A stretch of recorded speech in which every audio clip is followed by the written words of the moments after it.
Hello बच्चों। Gravitation के question चल रहे थे जेई मेन वाले। चलो आगे बढ़ाते हैं, क्वेश्चन नंबर 26 पे पहुंच गए। देखते हैं। The orbital angular momentum of A satellite is L when it is revolving in a circular orbit of height h from earth surface.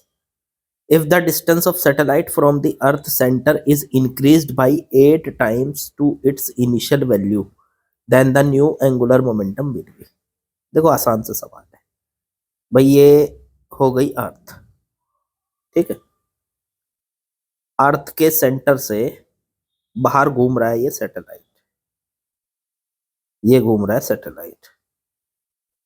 अर्थ के सेंटर से इस सैटेलाइट तक की जो डिस्टेंस है, ये सैटेलाइट है, वो मान लेते हैं आर।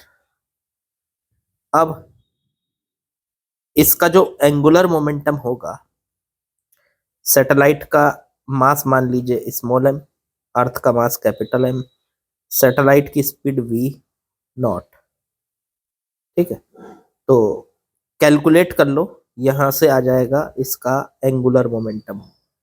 तो सैटेलाइट का एंगुलर मोमेंटम का फॉर्मूला, या किसी का भी एंगुलर मोमेंटम का, अगर कोई बॉडी आर रेडियस के सर्किल में घूमती है वी स्पीड से, तो उसका एंगुलर मोमेंटम का फॉर्मूला होता है एम वी आर। एम उस बॉडी का मास, तो सैटेलाइट का मास तो एम मान लेते हैं, वी उसकी स्पीड, सैटेलाइट की स्पीड वी नॉट, और आर उसके सेंटर से उसकी डिस्टेंस, तो वो है आर। ये आ गया। अब यहाँ पे वी नॉट की वैल्यू रख सकते हो आप। सैटेलाइट की जो स्पीड होती है उसका फॉर्मूला होता है, साइड में लिख देता हूं मैं, वी नॉट बराबर अंडर रूट में जी एम बटे में आर। तो इसको लिख दिया हमने, अंडर रूट में जी कैपिटल एम अर्थ का मास और बटे में आर, और इनटू में आर। इस आर को अंदर ले जाओ, अंडर रूट आर से आर कटेगा तो ऊपर अंडर रूट आर बचेगा, तो एम अंडर रूट में जी कैपिटल एम आर। ये सैटेलाइट का एंगुलर एक्सेलरेशन हो गया। ये एल है। क्या यहाँ पे ये angular acceleration under root R के प्रोपोर्शनल है? हाँ बिल्कुल प्रोपोर्शनल है अंडर रूट आर के। अब चलो, इन्होंने सवाल क्या दिया अब उस पर पढ़, चलो आगे। इन्होंने कहा कि अगर सैटेलाइट और अर्थ के सेंटर की जो डिस्टेंस है उनके बीच की R is increased by 8 times of its initial value, उसको बढ़ाकर, तो पहले कितनी है उसकी आर, अभी फिलहाल उसको 8 टाइम्स बढ़ा के, उसको 8 टाइम्स बढ़ा दो पहली वैल्यू से, तो 8 आर और जोड़ दो इसमें।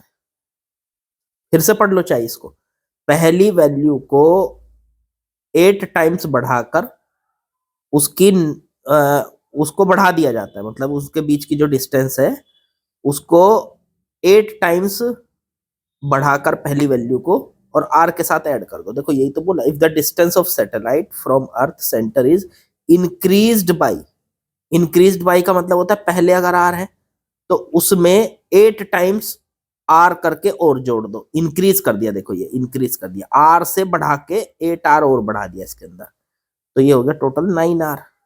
उठा के इसको यहां रख दो। तो अब यहां से हम कह सकते हैं कि अब उसका नया एंगुलर मोमेंटम क्या होगा। तो नया एंगुलर मोमेंटम जो होगा, खुद सोचो वो क्या होगा।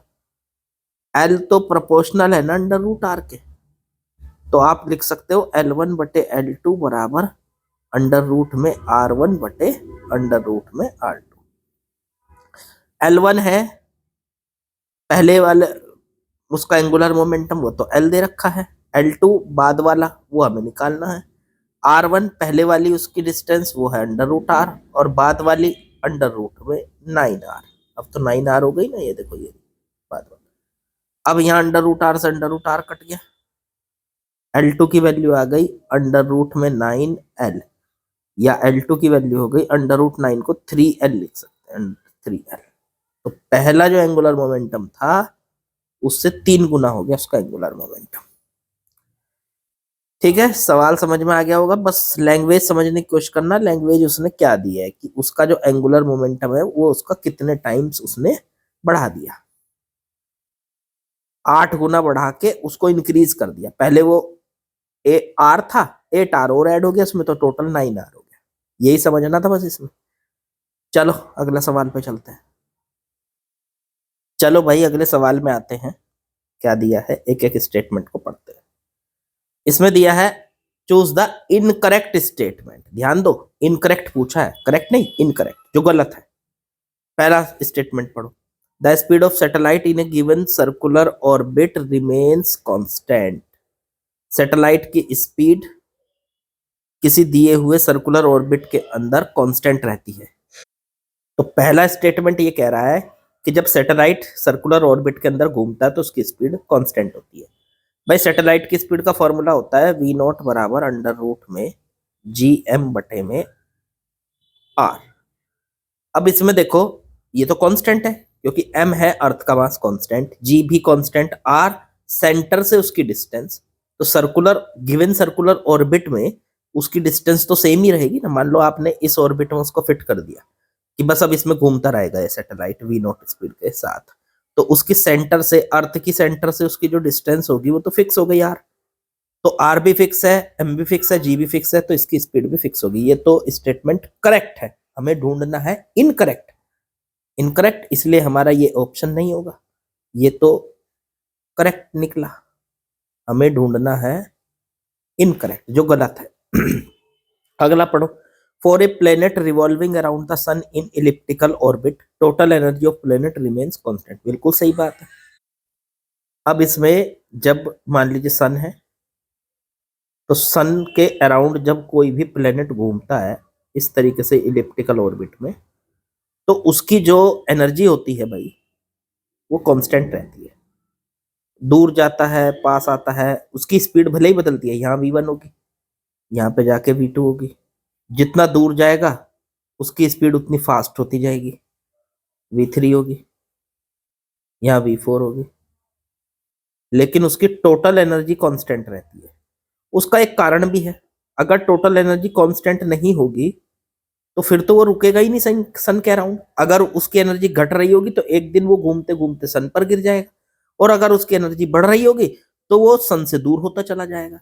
इसलिए उसकी एनर्जी का कांस्टेंट होना जरूरी भी है। तो ये भी करेक्ट हो गया। करेक्ट। कौन, ये भले ही स्पीड इसकी चेंज हो रही है। अब सर स्पीड चेंज हो रही है तो काइनेटिक एनर्जी तो बदल रही है।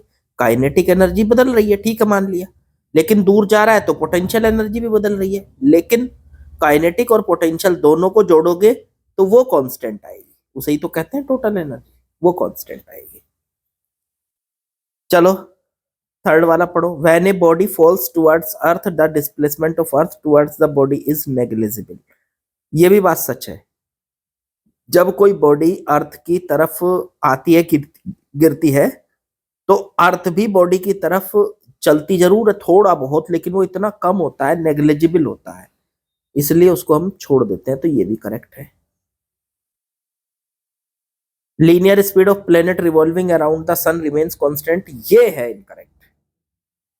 क्योंकि ये देखो अभी बताया मैंने बताया आपको कि ये जो लीनियर स्पीड होती है प्लेनेट की, ये कांस्टेंट नहीं होती। देखो सन जब सन के चारों तरफ ये प्लेनेट घूम रहा है तो इसकी स्पीड हर जगह अलग अलग है। v1 v2 v3 v4 v5 v6 हर जगह अलग अलग है। तो लीनियर स्पीड लगातार बदलती रहती है, जबकि इन्होंने कहा कि कांस्टेंट है। तो ये इनकरेक्ट है। इसका मतलब ऑप्शन डी इज करेक्ट। चलो भाई अगले सवाल पे चलते हैं। आगे तो क्वेश्चन भाई खत्म हो चुके हैं इस चैप्टर के। ये तो ध्यान ही नहीं करा मैंने, ये तो मैं कल ही करा देता दोनों क्वेश्चंस। चलो कोई बात नहीं, इसके कंप्लीट हो चुके हैं। ग्रेविटेशन हमारा कंप्लीट हो चुका है। अब हम प्रॉपर्टीज ऑफ सॉलिड्स और फिर उसके बाद प्रॉपर्टीज ऑफ फ्लूइड्स, और इसी तरीके से चलते जाएंगे। मेरे हिसाब से 4 चैप्टर और बचे हुए हैं बस। इन चारों चैप्टर को करने के बाद हमारे मेंस वाले खत्म हो जाएंगे, फिर हम नीट वालों पे लगेंगे, 36 ईयर्स वालों पे। ठीक है, चलो आज की वीडियो तो यही खत्म करनी पड़ेगी। लाइक शेयर सब्सक्राइब कमेंट वो सब कर ही देना आप लोग। कल मिलते हैं, प्रैक्टिस करते रहिए बस।